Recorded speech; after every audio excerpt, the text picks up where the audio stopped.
Okay, this video will be focusing on acids and bases. So you might have heard about acids and bases before. These are very important substances that are found in bunch of health, industry, environment. They are basically present everywhere. How could you recognize some acids and bases? For instance, in our household, vinegar. That is an example of an acid. Vinegar is actually acetic acid. It is a very diluted form of acetic acid that we consume. Lemon juice, citrus juice, basically all the citrus fruits, they consist of an acid which is called citric acid or ascorbic acid. Again, these are also examples of acids. One common thing that you see in these acids is that acids usually have a very sour taste. For instance, if you remember vinegar, citric acid or lemon, the flavor is a little bit sour. So that is basically coming from acids. Similarly, when we talk about bases are also, we use some commonly used bases, or like baking soda that we use in our household, ammonia, which is essentially used for cleaning purposes. So all those are example of some of the bases that are commonly used in our household. So what exactly is an acid? There are a couple definitions given based on how acids behave in water. So one of those definitions is given by Arrhenius. According to Arrhenius' definition, acids are anything that produce hydrogen ion when they are dissolved in water. Hydrogen ion is basically H plus ion. So for instance, one very commonly used acid that you might have heard of in chemistry is hydrochloric acid, which is HCl. Okay, hydrochloric acid, when dissolved in water, it would dissociate to give H plus ion and the Cl minus ion. Okay, so most of the times acids in water produce a positively charged proton and then a negatively charged ion or polyatomic ion, depending on whatever the compound is. How could you recognize if something is an acid or something in water? Essentially, we'll talk. Actually, let's first. How could you identify something is an acid? When you look at the formula, most of the times acids, the formula is going to start with a hydrogen and a non-metal or a polyatomic ion. Basically, the idea is that acids always, their formula will start with hydrogen in the beginning, most of the times, except for a few acids. Most of them are going to start with a proton in the beginning. And if you talk about name, most of their names are going to end with acid at the end. Okay, so for instance, hydrochloric acid, its name ends with an acid, so that tells you this is an acid.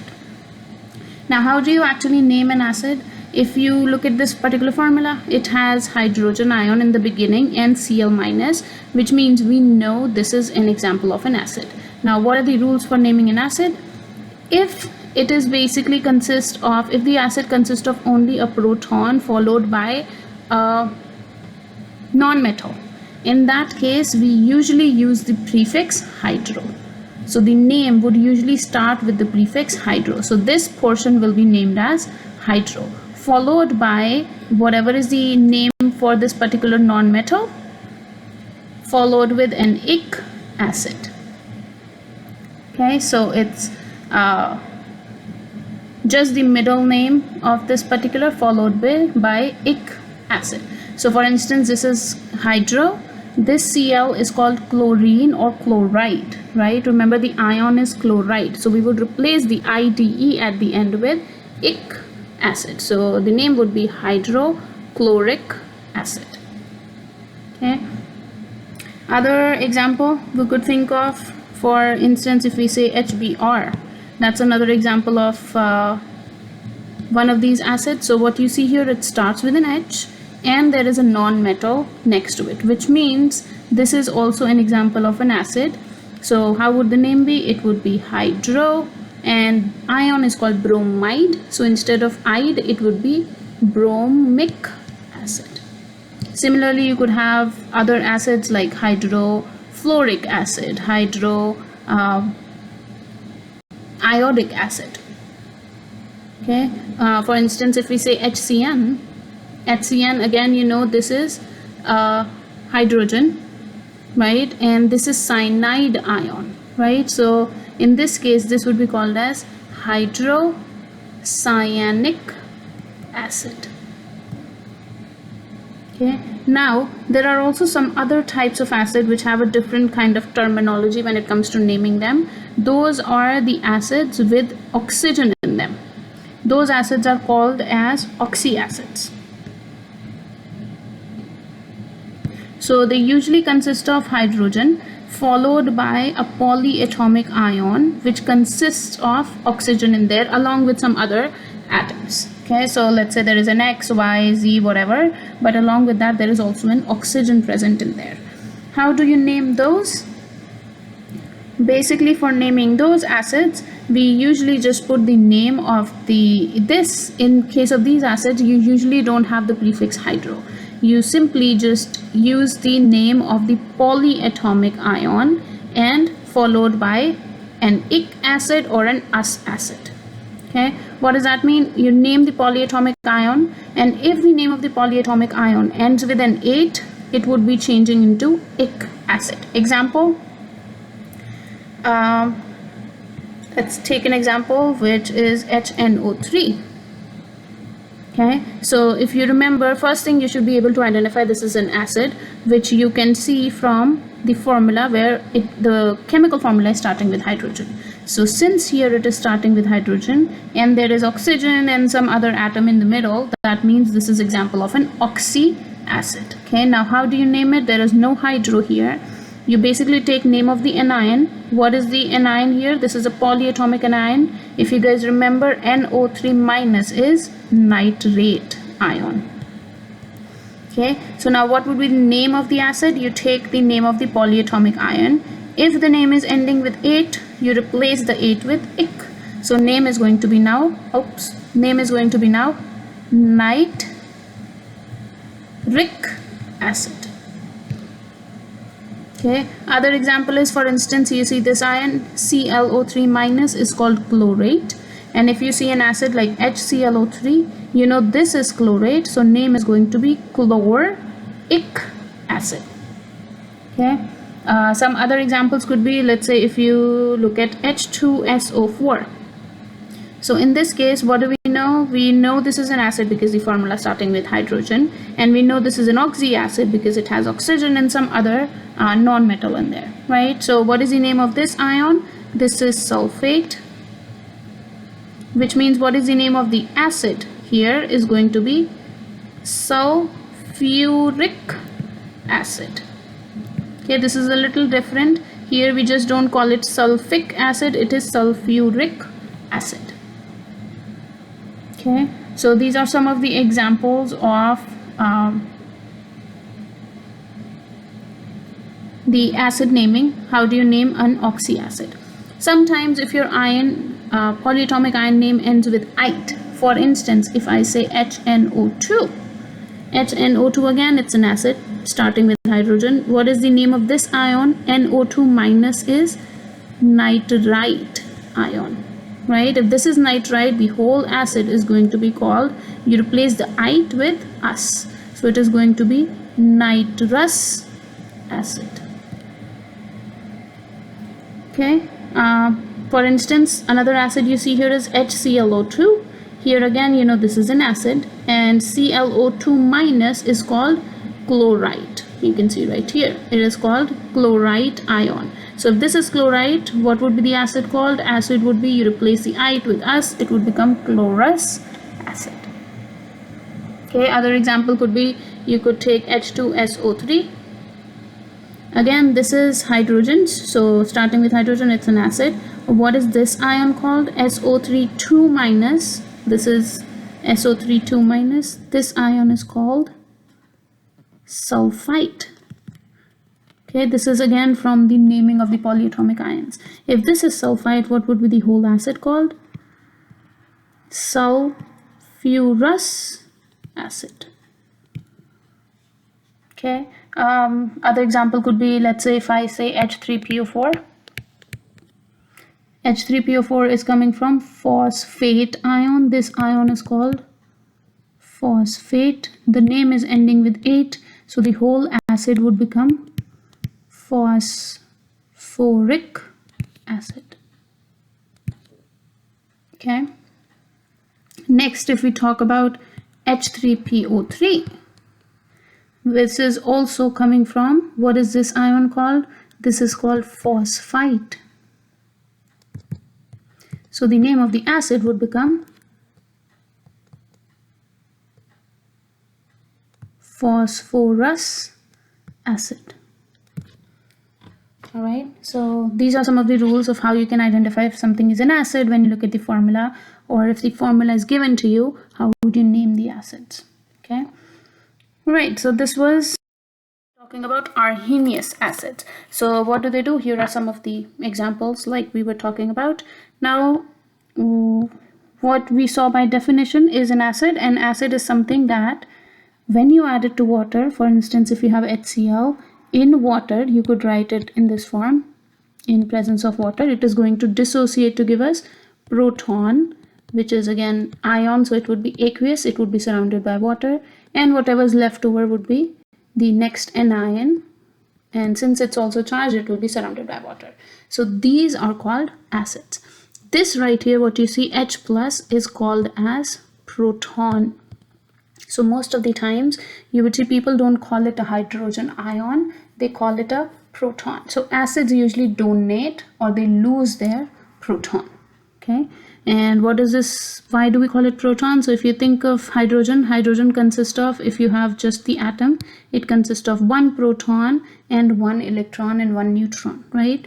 When this changes into H plus, what are we left with? It has one less electron, right? It lost its electron. H plus meaning it lost the electron, so it has no more electron. What is it left with? One proton and one neutron.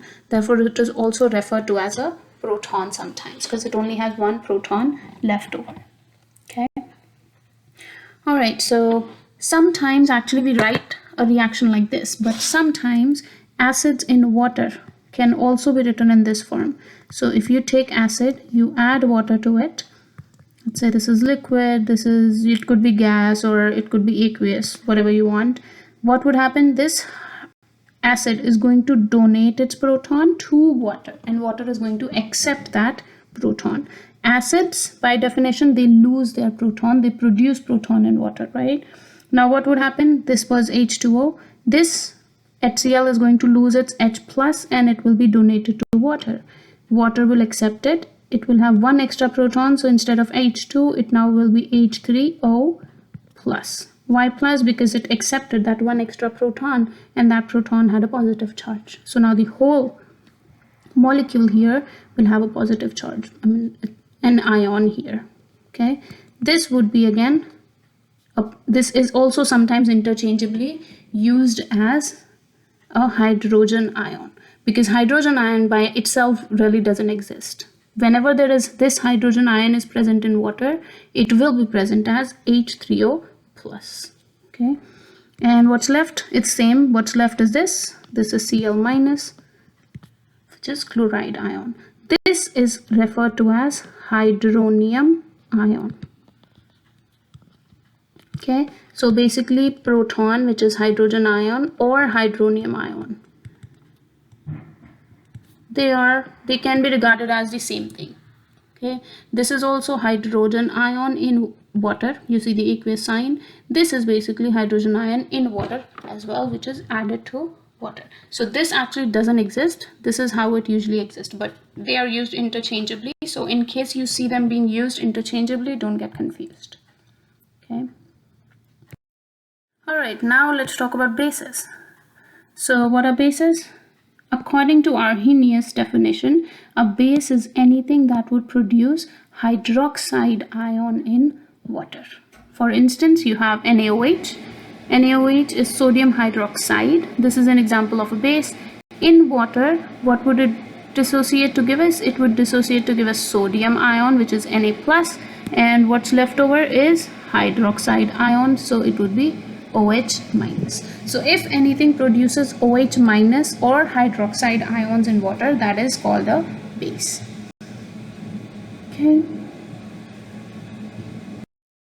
Some of the common hydroxides are NaOH, KOH, VaOH, aluminum.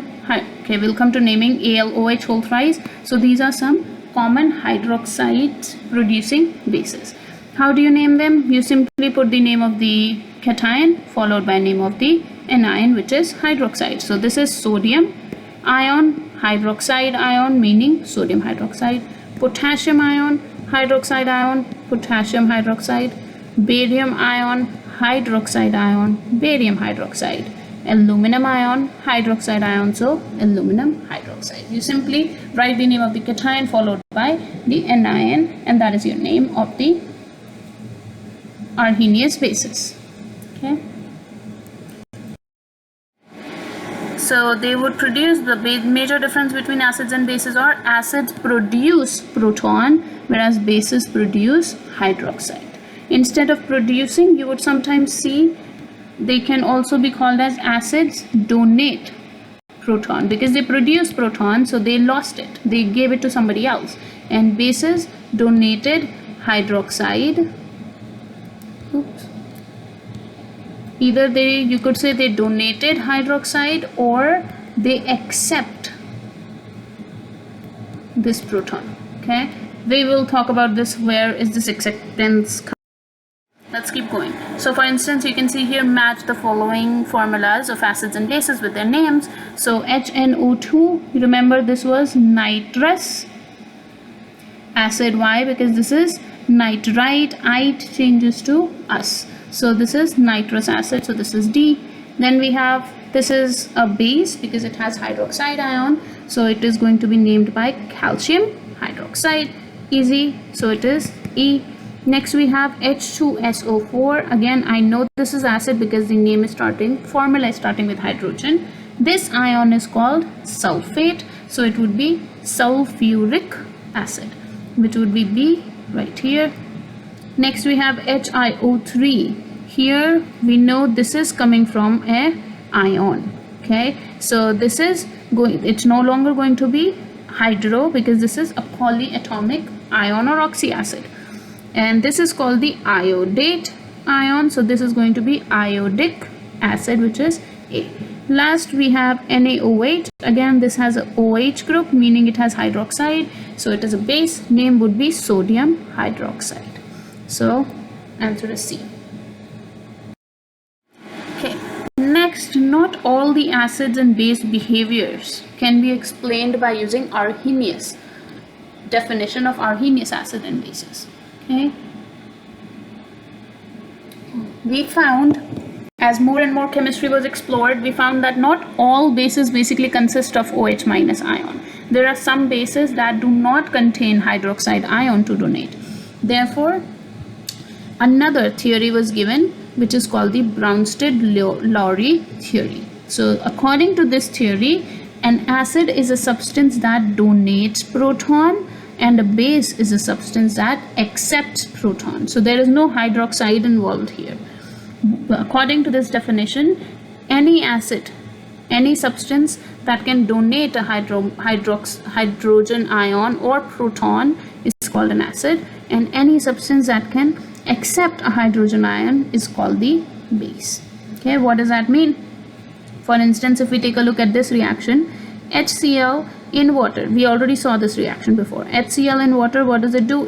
Hydrogen gives its proton to water and it becomes hydronium ion, and Cl minus is left alone. Okay, so who donated the proton here? HCl. HCl lost its proton and it donated the proton to water. So who donated the proton? HCl, therefore it's an acid. Based on this definition, who donates proton is an acid, and according to this definition, whoever accepts this proton is a base. So who accepted the proton in this reaction? Water. water took this H ion and changed to hydronium ion. Therefore water here is a base because it accepted a proton. Okay, and can be used to explain a base. Okay, for instance, like I said, if we look at a molecule NH3, NH3 is ammonia. We have seen this before. How does this molecule react with water? In water, this molecule basically will convert into NH4 plus ion and hydroxide ion. Okay, so you see ammonia in water is producing a hydroxide ion, but when you look at this particular chemical compound, it does not have a OH ion in its formula. So how did it actually produce OH minus? So what happened here is this ammonia accepted a proton from water. This water right here is HOH. That makes it H2O, right? So I can expand this and write it as HOH. This hydrogen that water has was given to ammonia. Okay, and ammonia, which is NH3, took away this H ion. So what happened here is NH3 took this H ion or proton from water and changed into NH4 plus, and this ion is called the ammonium ion. And what's left with water? Water was left with only OH minus, so that is hydroxide ion. That is how it produced hydroxide ion in the solution. So if we look at this, what was the definition of the bases based on Arrhenius?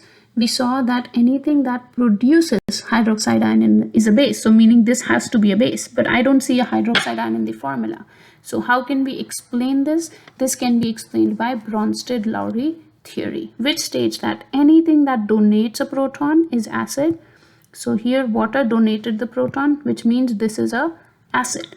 And ammonia, on the other hand, accepted the proton. Therefore, this became a base. It is an acceptor of protons, so this is an example of a base. So this is how we can explain the behavior of ammonia in water. Okay, that is why we need this definition of Bronsted-Lowry acid and base. Okay, now you see here the interesting thing is that water in presence of HCl acted as a base, but water here is acting as a acid. So water is very finicky. Sometimes it will act as an acid, sometimes it will act as a base. These substances that can sometimes act as an acid and sometimes act as a base are called as amphoteric substances. They can act both as an acid and a base depending on the other reactant. For instance, water, when water is mixed with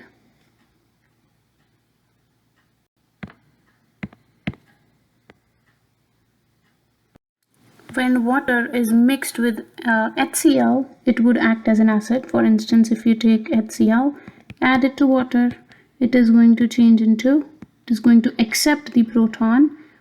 So it will change into H3O plus and Cl minus. Since this accepted proton, this is a base. But now if I add, we just saw the reaction, if we take ammonia and we add it to water, here, let me rewrite this in a different color. Now instead, if I take ammonia and I mix that in water, this water is going to donate the proton to ammonia and it is going to change into NH4 plus and water will be changed to OH minus. So here water is acting as an acid. So water can act as a base or it can act as an acid depending on the other reactant, and therefore water is called as an amphoteric substance. So if you will mix water with a stronger acid, it is going to act as a base. If we mix water with a stronger base, it is going to act as an acid. Another example of this is bicarbonate ion, which is HCO3 minus. So if we mix this with a base, it will accept the proton and change it into H2CO3. Whereas if we mix this in a weaker, if we mix it with another base, it can act as an acid by donating its proton and change into CO3 2 minus. So here bicarbonate ion can act both as a base or as an acid because it has a proton that it can donate. So if you mix this with another base, it is going to act as the acid and lose this proton that it has. But if the same compound, now you mix it with another acid which is stronger than this, then that compound is going to act as an acid, and this is going to accept the proton and it is going to turn into H2CO3, meaning this has now acted as a base. Okay. Alright, so those substances are called amphoteric substance. Okay, so now in each of the following equations, the question says identify the Bronsted-Lowry acid and base. So in this reaction, what is happening? HNO3 in water is producing H3O plus and nitrate ion. So what is the product that we see from here? This nitrate ion has changed. This nitrate ion is the product, and this hydrogen is lost, right? And who got this hydrogen? Water accepted this hydrogen and changed into H3O plus. So this hydrogen was given to water and water changed. So who is the acceptor of proton here? This accepted proton and this donated proton. So whoever donated the proton is called the acid, and who accepted the proton is called the base. Next example you can see is HF in H2O is changing to again H3O plus and F minus. So water here changed into H3O plus. How? HF must have donated its proton to water, meaning this donated the proton, which means this is acting as an acid, and water accepted that proton, meaning H plus, and it changed into H3O plus. So water here is acting as a base again. So that is how you can identify if something is acting as an acid or a base. Okay, another very commonly seen concept in acid-base pair is called the conjugate acid-base pairs. So this essentially means every acid has its own conjugate base, and every base has a conjugate acid next to it. These always exist as pair. What do I mean by that? For instance, if we take a look at this particular reaction, what is happening in this reaction? HA here is reacting with B, and HA here changed into A minus, and B here changed into BH plus. So what happened here? This acted as an acid. HA acted as an acid because it has a hydrogen, right? And it donated this hydrogen and changed into A minus. So this is the product that is coming from HA, right? This product that is produced from acid is called its conjugate base. Okay, so these two now, the reactant and the product coming from it, are called the conjugate acid base pair. Okay, and how about the other reactant? If you look at the other reactant was B, and it changed into BH plus. So what did it produce? This is B meaning it accepted the proton and changed into BH plus. So this is the base, and the product that it has produced is now called the conjugate acid. What does that mean? An acid is going to produce a conjugate base always, and a base after reaction is going to produce its conjugate acid always. Okay, and they will always exist as a pair. Acid is going to produce its product. Base will produce, or its product is going to be conjugate acid always. They always exist as a pair. And how can you identify them? The only difference between these base pairs, acid base pairs, is always going to be just one proton. Just one proton. The difference in them is going to be, in their formula, is going to be one hydrogen atom. One hydrogen ion, not atom, it should be H plus. That is the only difference between their formulas. Okay, for instance, you see right here, HA produced A minus. What is the difference in their formula? There is a difference of 1 H plus. Again, in B, and BH plus. What is the difference in the formula that you see? There's one extra H plus in BH plus. So one hydrogen ion added or lost is going to be the difference between these base pairs and acid base pairs. Okay, so let's take, for instance, if this is the new reaction that we are looking at, and we are to identify which two are the acid base pairs in this particular reaction. What is happening here? We have HF is reacting with water to produce F minus and H3O plus. Okay, so now first you have to identify which of these two reactant is the acid and which is the base. So HF is what? HF is changing into F minus, meaning water accepted the proton from HF and HF donated its proton. If HF donated the proton, by definition it's an acid. And what is its product? Its product is F minus, which means this is its, if this is the acid, the product of this is going to be a conjugate base. And you can see the difference here is only one H plus ion. Next, if we see the next reactant, what are we seeing here? We are seeing the next reactant is water.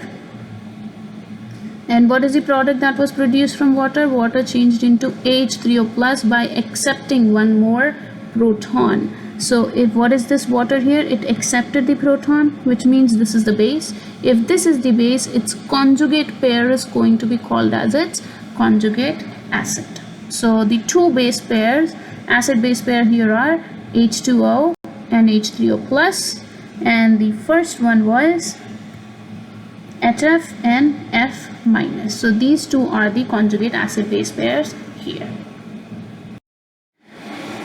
For instance, can we write down the conjugate base for each of the following acids?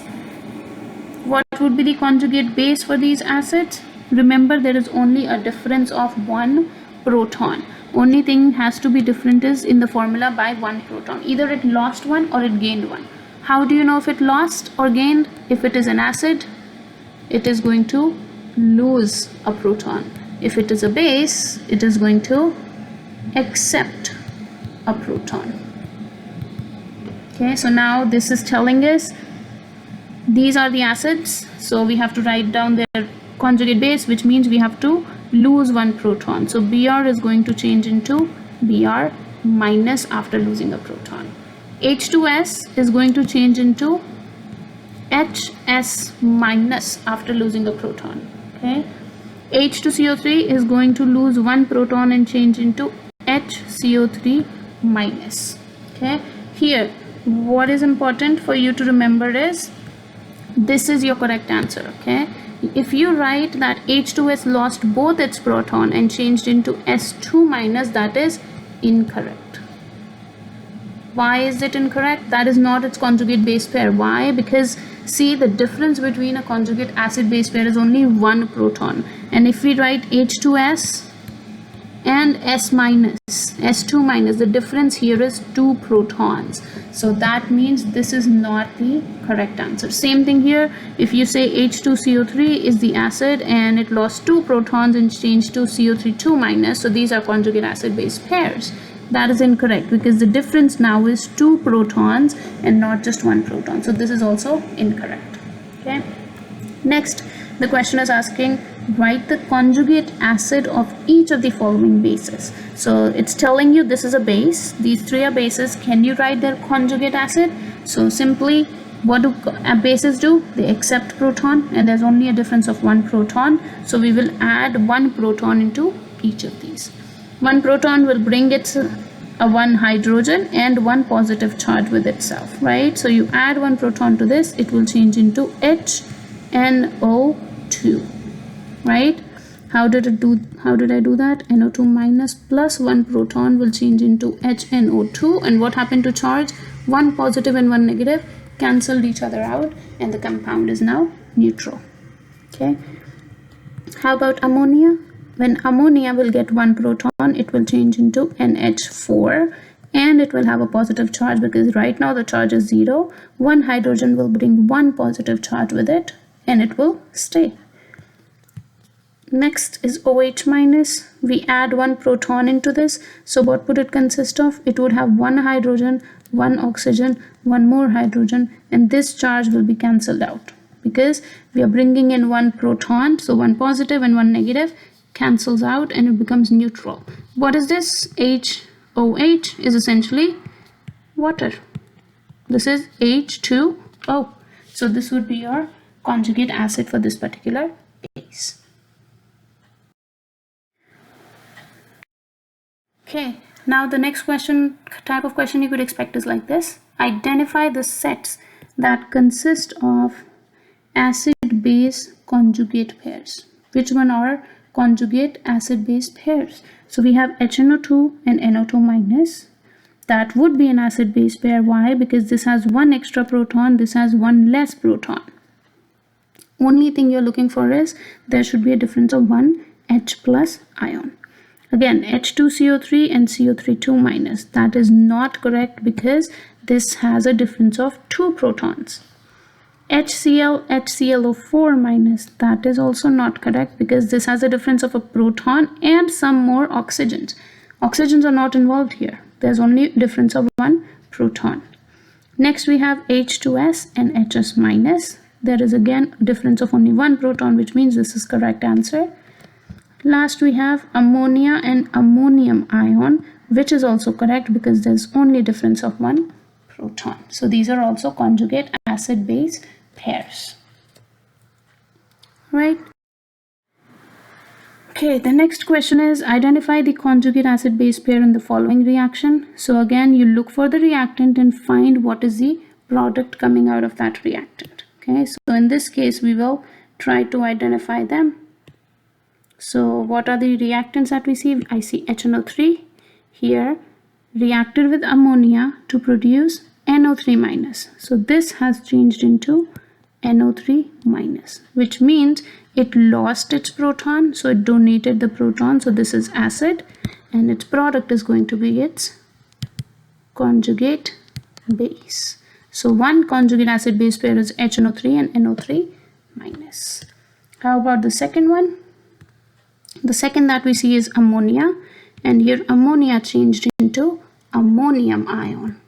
So in this case, ammonia here accepted a proton and changed into NH4 plus, which means this is a base and this is its conjugate acid.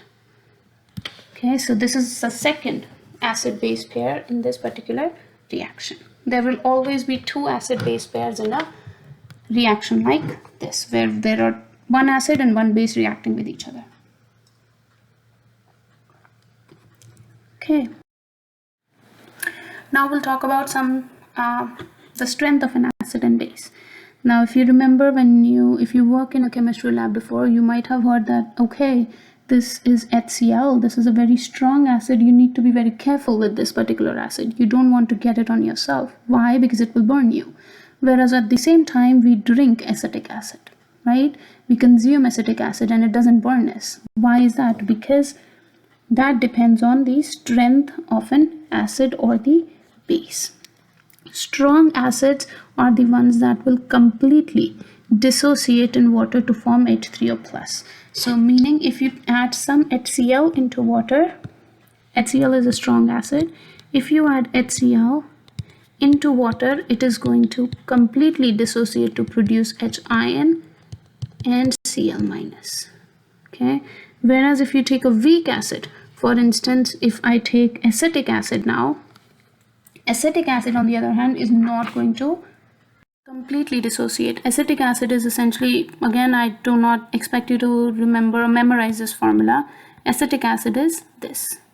Okay, so you see right here there is a hydrogen, there are carbon, hydrogen, oxygen in here, but the crucial part is it's starting with hydrogen for you guys. Okay, so this is acetic acid. If we add this to water, some of it will dissociate to produce H ion and acetate ion, but not all of it. Some of it will stay as acetic acid. So let's say maybe 80% of it will stay like this and only 20% of it will actually dissociate to give us products. So if it does not completely dissociate, this is called a weak acid. Okay, and same is true in case of a base as well. Strong bases are the ones that completely dissociate in water to give hydroxide ions, whereas a weak base would be one which does not completely dissociate. Some of it stays as its original form. Okay, so there are only 6 strong acids and 6 strong bases that exist, and you're expected to memorize these strong acids and strong bases. So if you're given an acid or a base, you should be able to recognize if this is a strong one or if it is a weak one. For instance, strong acids are HCl, HBr, HI. These are all from group number 7, halogen.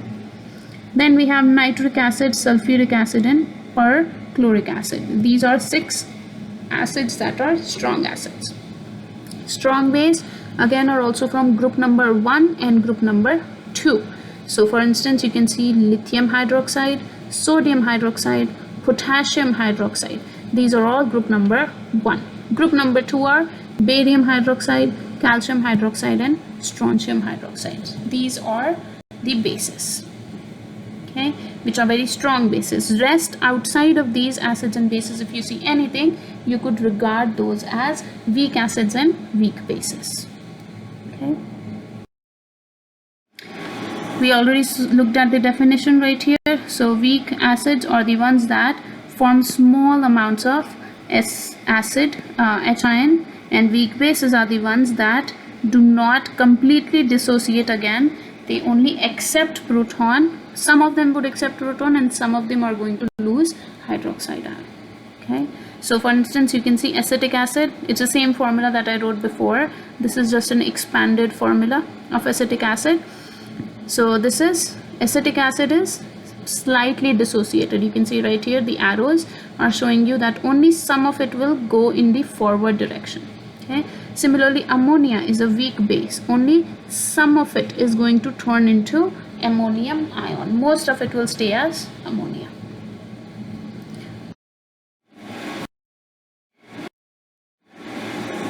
Then most of the acids that we saw right now are called monoprotic acid. This is just some terminology that I'm trying to provide to you guys. There's not much details that are in your course, so we will only superficially look through all these topics. Don't go into too much details here.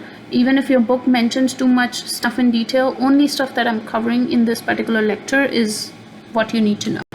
Okay, if there's any more details given in the book, they are currently not in your syllabus. Okay, so now let's quickly talk about what are monoprotic acids. Acids that consist of one proton, that they donate one proton, are called monoprotic. Protic comes from proton and mono means one.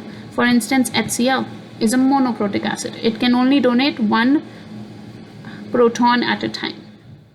Not at a time, it can only donate one proton, right? Another example would be HBr, HCN, HNO3. All these are examples of monoprotic acid. They can only donate one proton. Some acids can have more than one proton that they can donate. For instance, H2CO3. This has 2 protons that it can donate. Therefore, it is called diprotic acid. Other example is H2SO4. This also has 2 protons that it can donate. So it is called a diprotic acid. For instance, H2CO3 in water will donate one proton, one at a time, and it will turn into H3O plus, and what would be left? One H less, meaning HCO3 minus. Now this HCO3 minus can further react with water and donate its proton to water and form H3O plus, and what would be left behind would be CO3 2 minus. So these are called diprotic acids. Okay, the next example you're seeing right here is sulfuric acid. So H2SO4 in total has 2 protons it can donate, but it will donate each proton one at a time. So H2SO4 will react with water, donate one proton, form HSO4 minus and H3O plus. This HSO4 minus can now donate one more proton to water, so it will lose one more proton. What would be left? SO4 2 minus and H3O plus. So this is another example of a diprotic acid. Okay. Now one thing that I would like to mention here is that usually strong acids will produce weak conjugate bases. The stronger the acid, the weaker is the conjugate base going to be. For instance, what do I mean by that? We saw that HCl will react with water to produce H3O plus and Cl minus, right? And then we saw that this is the acid and this is its conjugate base, right? And the next thing we saw was that if this is the base here, this is acting as its conjugate acid pair, right? So now this acid HCl, remember it's a strong acid, so a strong acid is going to produce a weak conjugate base. So the product of this strong is always going to be a weak conjugate. And if this water right here, water is an amphoteric substance. Amphoteric substances basically are, you could regard them as weak because they can act as acid or base. So in this case, this base, let me go back to red. So this base here is a weak base. So its conjugate is going to be a strong conjugate acid. Okay, the weaker compounds, basically weak acid or weak base, is going to produce a conjugate which is strong, and a strong acid or a strong base is going to produce a conjugate which is weak. Just remember that. Okay, and you could predict what direction will the reaction go based on the strength of the acid. For instance, if you mix HCl and water, why does water accept proton here? Because even though water can act as an acid, it's a very weak acid. There is a very strong acid mixed with it, which is going to act as an acid, and water would be like, okay, I am a weak person in front of HCl, so I will have to turn into base here, and HCl will act as a strong acid.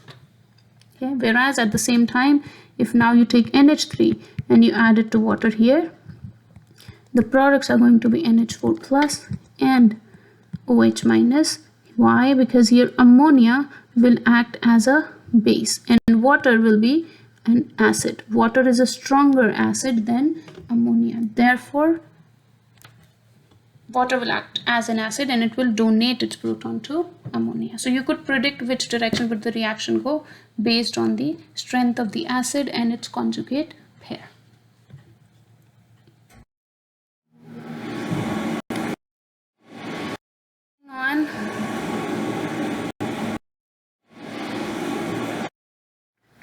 Okay, now we'll talk about another concept which is associated with a weak acid and a weak base, which is called the dissociation constant for an acid, which is Ka, or dissociation constant of a base, which is Kb. Okay, let's start with one at a time. What does this mean? Let's pick an example of a general acid. For instance, let's say I have Ha, which I'm telling you it's a weak acid. How will it react in water? This weak acid in water will dissociate to give us H3O plus. Since it's an acid, it will donate proton to water, and what will be left would be A minus. Okay, so this is the other product that we get from here. Now, since this is a weak acid, not all of it is going to dissociate in water. Only some of it will go in the forward direction and some of this will go into reverse direction, which means at the given time point, your reaction vessel will consist of Ha, will consist of products as well. It will consist of reactants and products in the reaction vessel at the same time. This state, when a reaction vessel consists of reactants and products at the same time, is called equilibrium. Okay, this means right now if the reaction has ended, the reaction is complete and we have some reactants and some products at the same time present in the reaction vessel, the reaction is called to be at equilibrium. Okay, and the constant, there is an equilibrium constant associated with the reaction which is called as K. Okay, this K is usually given by an expression of products over reactants. In this case, because this reaction is specifically a dissociation of acid, this K is also written as K followed by a small letter A and is also called as acid dissociation constant.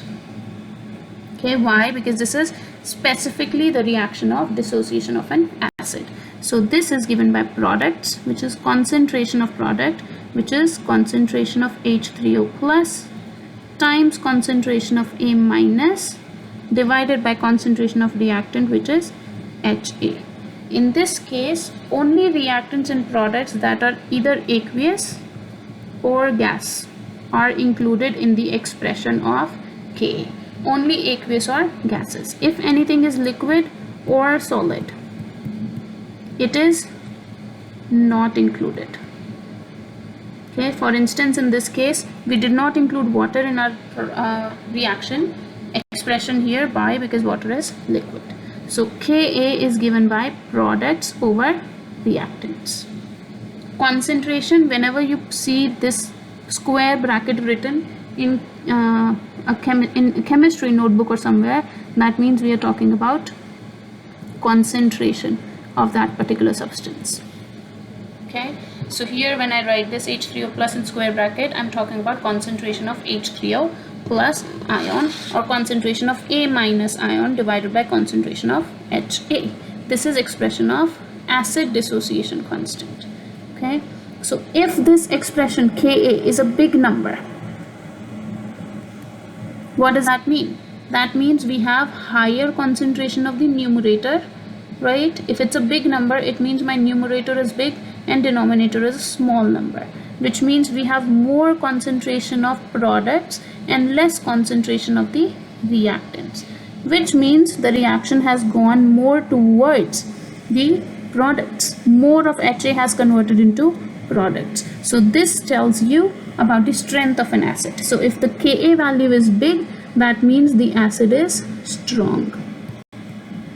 Okay, here it is not a strong acid. When I write that the acid is strong, let me actually write that down as stronger acid. Okay, so here I'm not talking about a strong acid. We are talking about strength of the acid. Okay, in that case, let me rewrite this as big Ka means higher strength acid.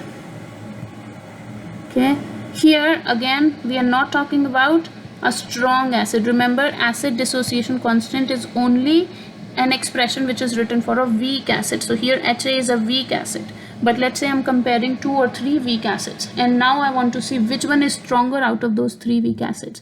You could look at their Ka value. The one acid that has a higher Ka value is higher in its strength. Okay, again it's a weak acid, but it is stronger in comparison to rest of the weak acids. Okay, for instance, this is another acid that you see right here, HCHO2. In water it is producing H3O plus and CHO2 minus. But again, it's a weak acid. How do I know? The arrow is two-sided, so not the reaction is going in both the direction. That means the reaction is at equilibrium. What would be the expression for this?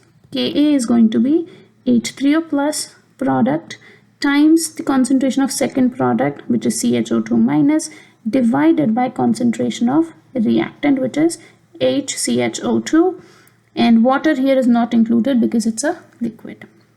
And you can see right here the number is given to you as 1.8 times 10 raised to power minus 4, which means it's a very small number, right? If you rewrite this, that is going to be 0.00018. So it's a very small number, which means not a lot of this acid has changed into products. This product concentration is really small. That is why this number is really small, which means this is a weak acid. Okay, so why is it important? Why are the Ka values important? value of Ka basically tells us what is the strength of the acid. When value of Ka is small, that means the acid is weak, very weak.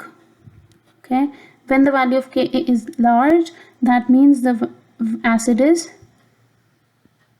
a little bit stronger than the other acids. Okay, so strong acids have very large Ka values, weak acids have a very small Ka value. Okay, similarly, bases also have a dissociation constant, and in this case it is written as Kb. Okay, for instance, if we take a look at this reaction, CH3NH2 in water produces CH3NH3 plus and OH minus. So what would be the Kb for this? Kb is going to be again products over reactant. Product is first is this times OH minus divided by reactant, which is this. This is also aqueous, so we'll include this right here. Water on the other hand will not be included because this is a liquid. So you can see here Kb is again a very small number, which means not a lot of it goes towards the products. So same rule applies. The larger the value of Kb, the stronger would be the base. The smaller the value of Kb, the weaker would be the base. Okay, so you can see the smaller the Ka, weaker the acid. The smaller the Kb, weaker is the base. So for instance, here the question is very straightforward. It is asking write the acid dissociation constant expression for nitrous acid, which is HNO2. So HNO2 in water is going to dissociate. It's a weak acid, so arrow is two-sided. Will dissociate to give us H3O plus.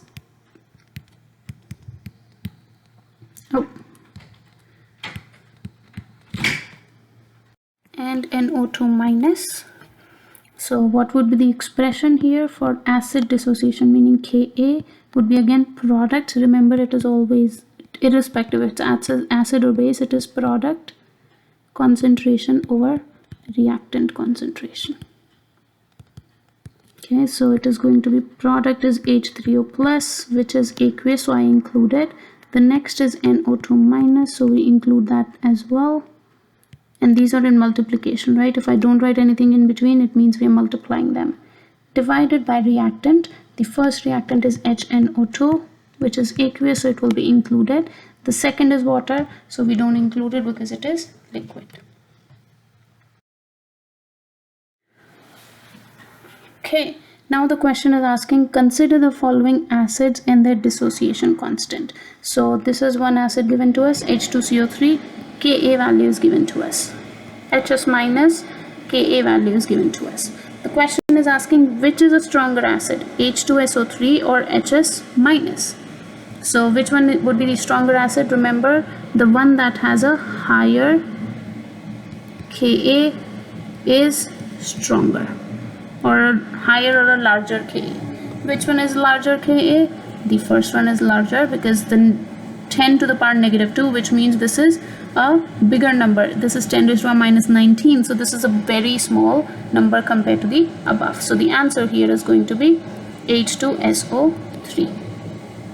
What is a conjugate base of H2SO3? This, the product it is making is right here. So the conjugate base would be one hydrogen less, which is HSO3 minus. Which acid has a weaker conjugate base? So remember, we said a strong acid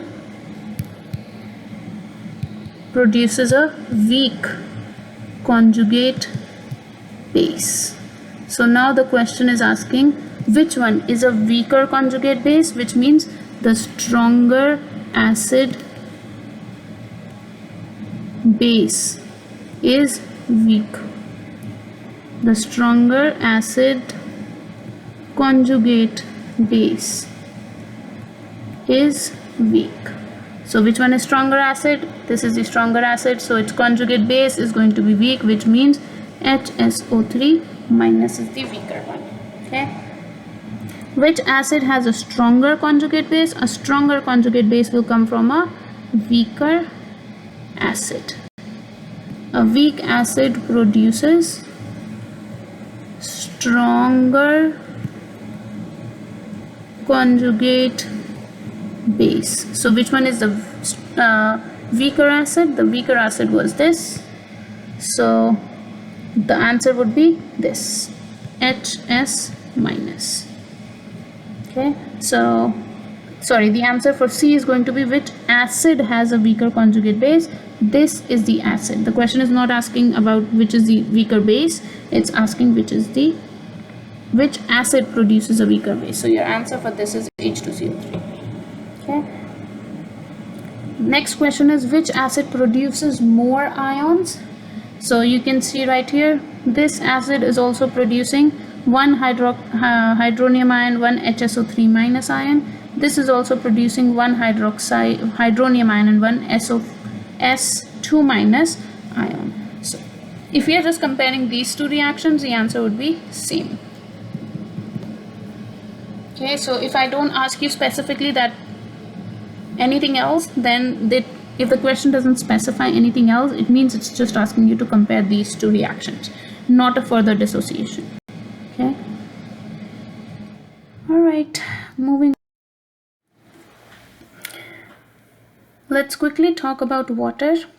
So we saw water is an amphoteric substance, which means it can act as an acid and a base. Okay, but water is a weird compound. Okay, water can react with itself and act as an acid and a base.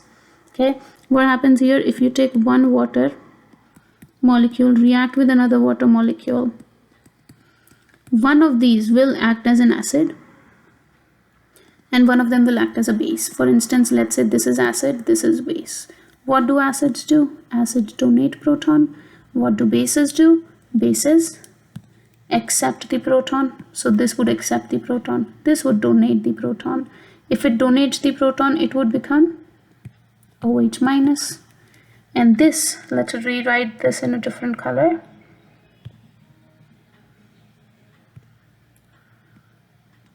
So this is acting as a base, this water molecule is acting as a base. So what will happen, this water will donate its proton and turn into OH minus, and this water will accept that proton and turn into H3O plus.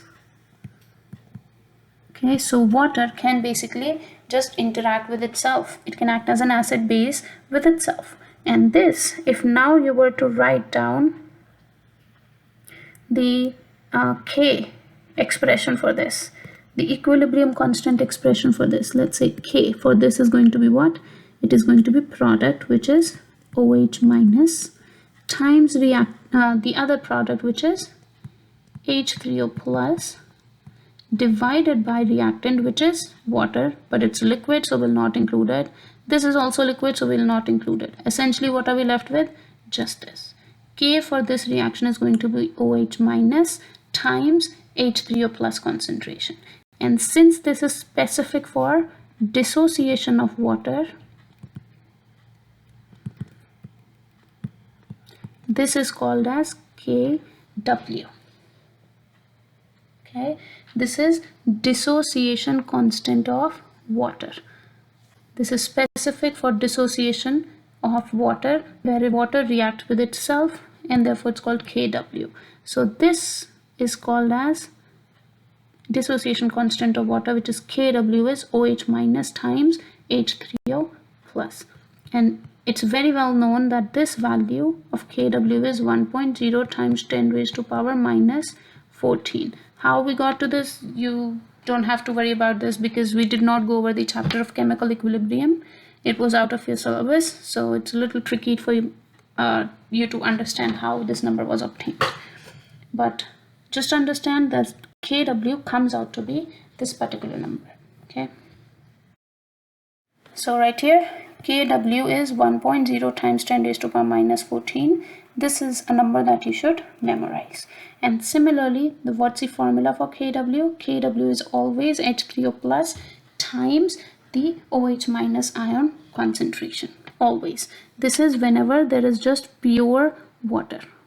In pure water, always water will react with another water molecule to give you that particular reaction that we saw.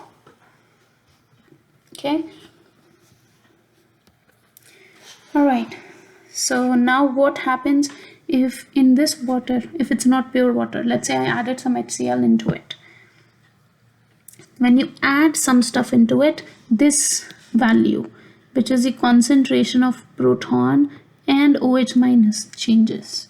Right now you see in pure water these two values are equal. H ion is also 1.0 times 10 raised to power minus 7. OH ion is also 1.0 times 10 raised to power minus 7. But whenever this water is not pure, these two values are not equal to each other. And that's when an acid or a base is formed. Okay.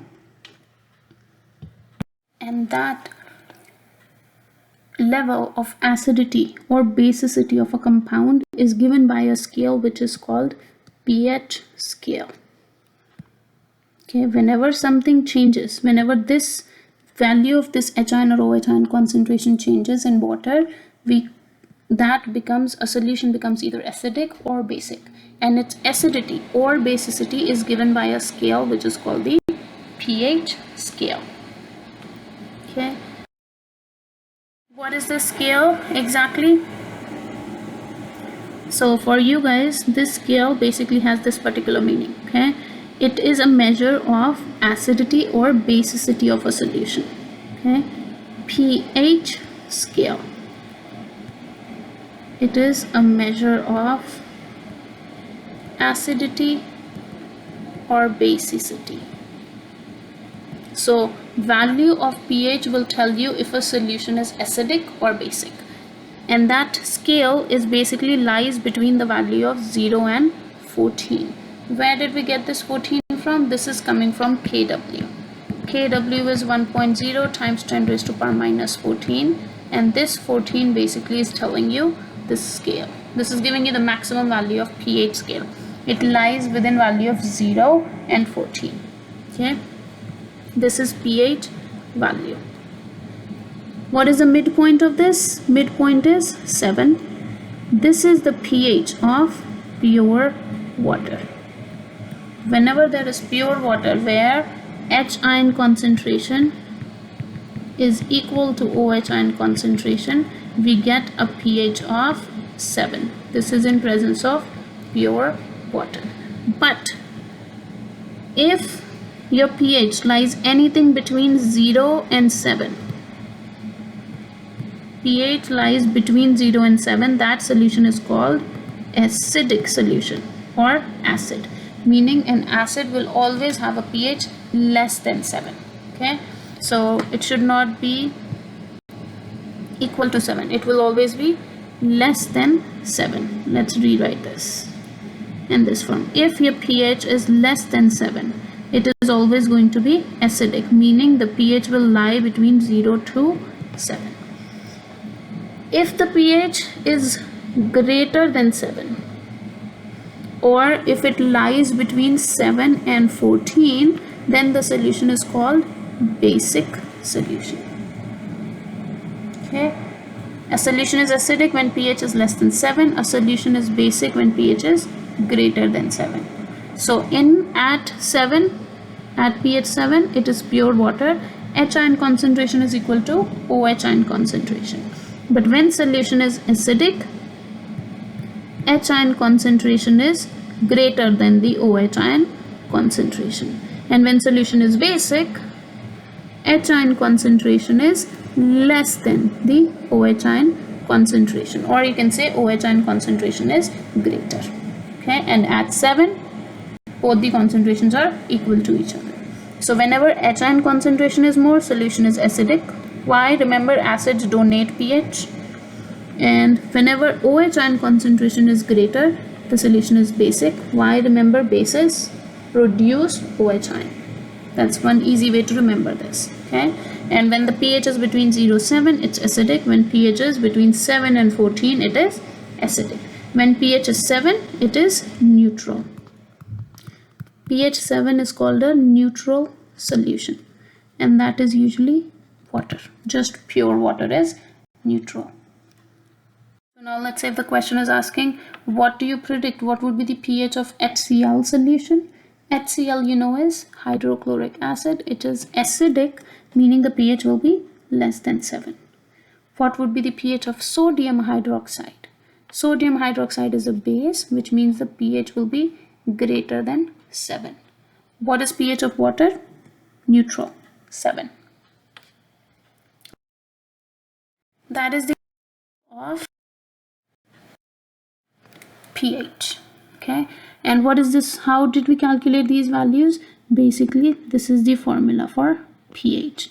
pH is negative log of H ion concentration. So if H ion concentration is given to you, you could take negative log of that, and that would give you the value of pH. You should also know how to get rid of the log. If you're trying to get rid of the log, let's say pH is given to you in question, and the question is asking what is the H ion concentration. How can we calculate that? We can calculate that by taking anti-log. Okay, how do you take anti-log? So basically, H ion concentration is going to be 10 raised to power negative pH. So these are the two formulas that you should know. This basically I got it from here. If you want to take anti-log of anything, you basically raise everything to the power of 10. So pH is negative log of H ion, and H ion concentration is 10 raised to power negative pH. Okay, let's look at some. How would the question? So for instance, in this case, the question is telling us if the H ion concentration is this, what is the pH? That is how the question would look like. If H ion concentration is this, what is the pH? What is the formula we know? pH is negative log of H ion concentration, or remember H ion is same as H3O plus. So in this case, if you take negative log of this, 1.0 times 10 raised to power minus 2, and plug it into your calculator, that would give you a pH of 2.00. Okay, so remember that pH is negative log of H ion concentration. One mistake that students usually make here is to not plug in this value correctly in the calculator. So make sure you plug this 1.0 times 10 raised to power minus 2 in the calculator correctly. All this should be in parentheses, and that's when you take negative log of that. Okay, so make sure to put parentheses in your calculator, otherwise your calculator will not give you the correct answer. And how many sig figs should our answer be? So you basically look at the sig fig of the decimal part in your question. In this case, how many sig figs does it have? 2. So whatever is the number of sig figs from your question of concentration, that becomes how many decimal places. So for instance, if this has 2 sig figs, you want 2 decimal places in your final answer. Okay, so whatever is the number of sig figs, that becomes your number of decimal places. For instance, this has 2 sig figs, so my final answer should have 2 decimal places. So the answer would actually have 3 sig figs now. Okay, all right.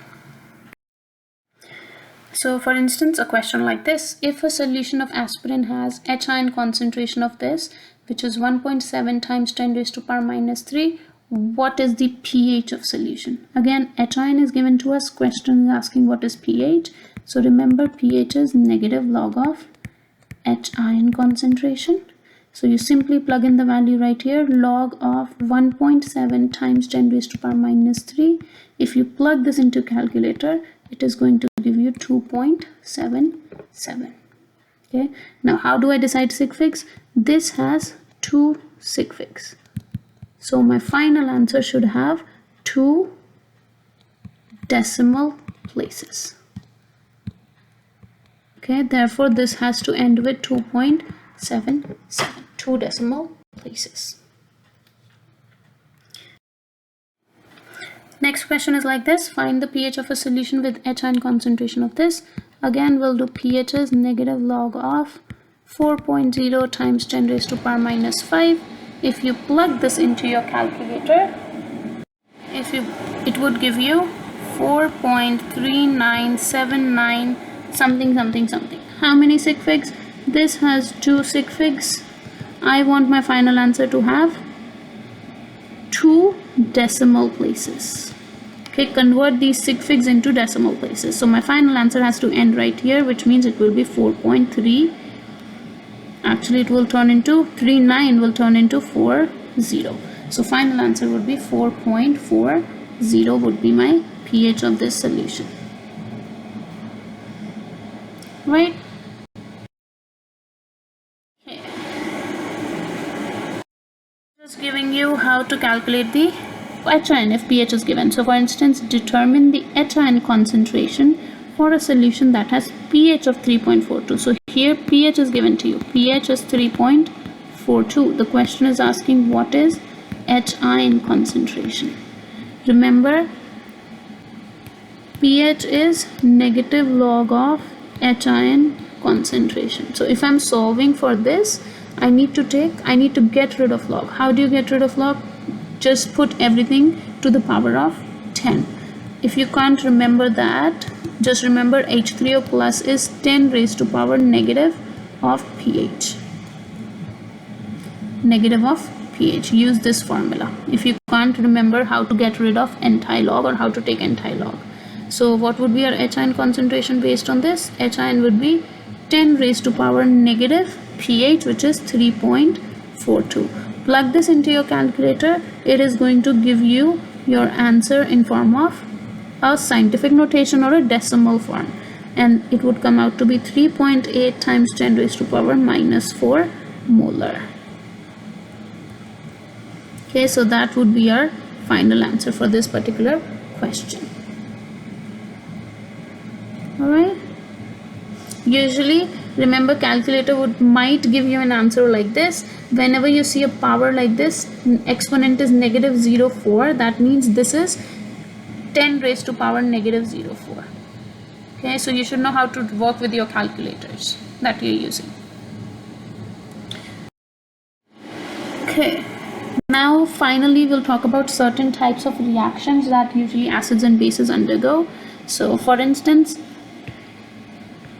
acids react with metal to always produce hydrogen gas and the salt of that metal.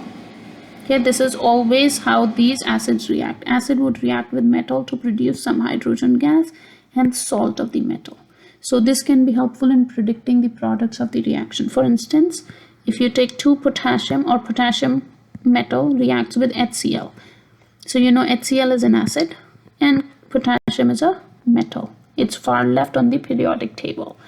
So metal and acid would react to produce a salt. What would be the salt here? Salt will be produced by using cation and anion, right? So in this case, which one is the cation? Potassium will be the cation, Cl would be the anion. So the salt they will form is K plus Cl minus, which would give you KCl. And what's left is this hydrogen, which is going to produce hydrogen gas. Next example you could see again is zinc with HCl. Zinc is a metal, HCl is acid. So here zinc is going to form a salt with Cl and hydrogen gas will be released. So the products are going to be hydrogen and zinc chloride. Same thing you could do with magnesium. Magnesium is a metal, will react with HCl to produce magnesium chloride. Magnesium will form an ion Mg2 plus, chloride will be Cl minus. Crossing over the charges will give you MgCl2 as your salt. And then finally we are left with hydrogen, which will form hydrogen gas. Now to balance this reaction, I see one magnesium, one hydrogen, 2 hydrogens on the product, which means to balance it I need a 2 right here. Now hydrogen is balanced, which is 2, chlorine is also 2 and 2 on the product side. So now everything's balanced. So this is my metal, this is the acid, it produces salt and gas, which is hydrogen.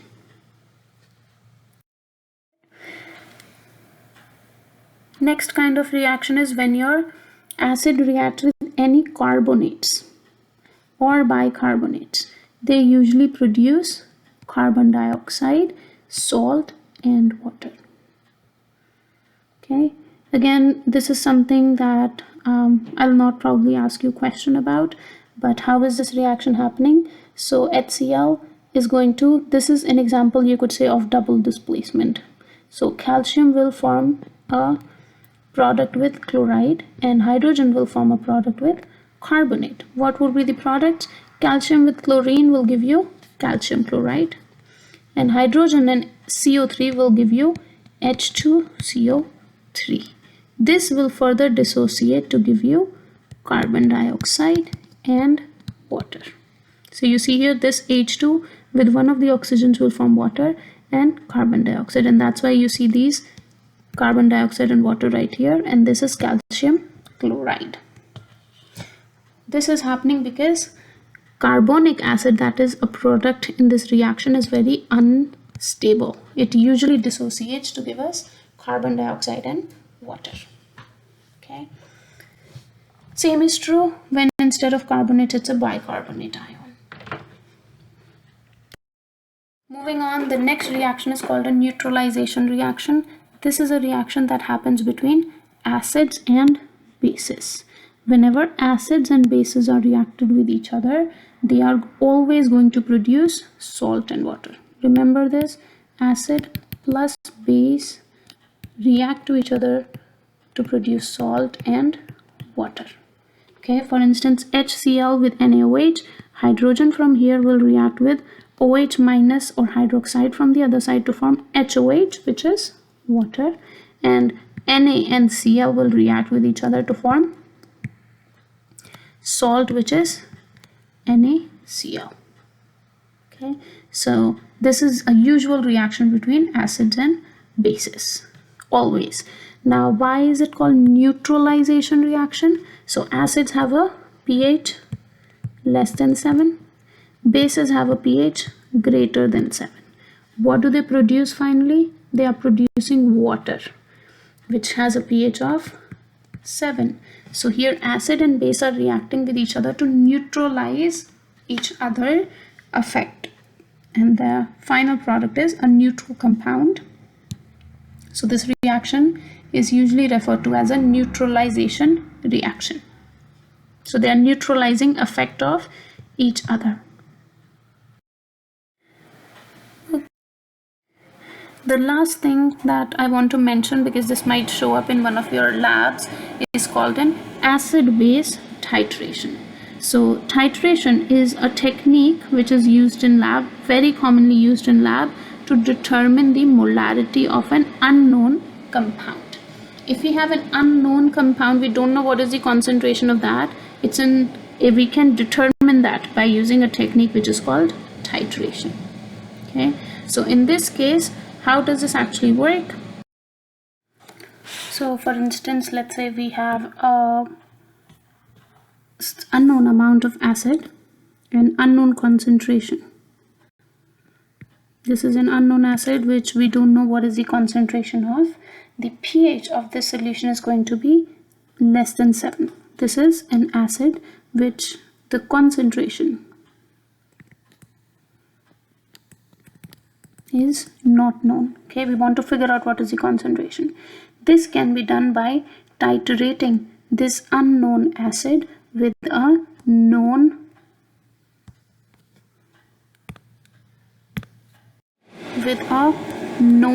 solution of base. Okay, so we have a known base which we know the concentration of and which we know a certain volume of. Usually when we are doing titration, we use an indicator which is called the pH indicator. This is basically a dye that changes color with pH. Okay, for instance, in this particular experiment that you're seeing right here, the indicator used is phenolphthalein. This indicator is colorless when pH is less than 7, and it turns pink when pH is greater than 7. Okay, so you can see right here, when we added indicator into this reaction mixture, the pH is less than 7, so it is colorless. Then what do? We open this valve and we start adding a certain amount of base into this. At some point, what will happen when we add base into this reaction? Base is going to neutralize the acid. as it neutralizes, the pH will become equal to 7, and at some point the pH will become greater than 7 because we will add more base into the solution. Remember, this consists of base. As the solution will become basic, meaning pH will become greater than 7, the solution will turn pink, and we now know that now we need to stop this particular reaction. This means, this tells us that this is the end point of the reaction or end point of titration, meaning here the amount of moles, the amount of acid that was present in this unknown sample is completely neutralized by the amount of base that we added.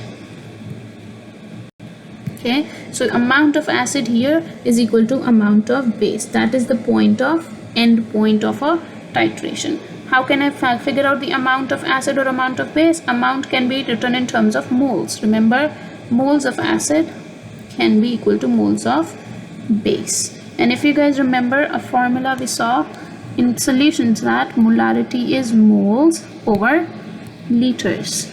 So moles here, moles of acid or moles of base is going to be molarity of acid times liters or volume.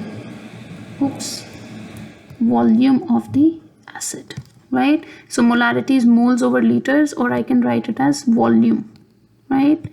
And moles are, I will rearrange this to write moles is molarity times volume. So here, if I know what is the molarity of my acid times the volume of acid, that is going to be equal to molarity of base times the volume of base. And like I said, here we know our base, we know everything about the base. I know the volume I added, I know the molarity of the base, I know what is the volume of the acid that we started with. Only thing that we don't know is the concentration of the acid. So using this expression now, we can figure out what is the molarity of the acid. So this is a technique of titration which is used very commonly to figure out the concentration of our unknown sample by titrating it with a known sample right here. Okay, and who helps in this process? An indicator which changes color with pH. Okay, so this is the last thing that I wanted to, or last topic that I wanted to discuss with you for this particular chapter. We'll only work on this in theory for now. I will not be working on any of the questions using titrations, but in your lab you might get a question on this. So in that case, remember to use this particular expression, which is molarity of acid times the volume of acid is equal to molarity of base times the volume of base. If you use this particular expression for titration, you could solve for your unknown sample, right? And this point is called the end point of titration. So that's it for this particular chapter.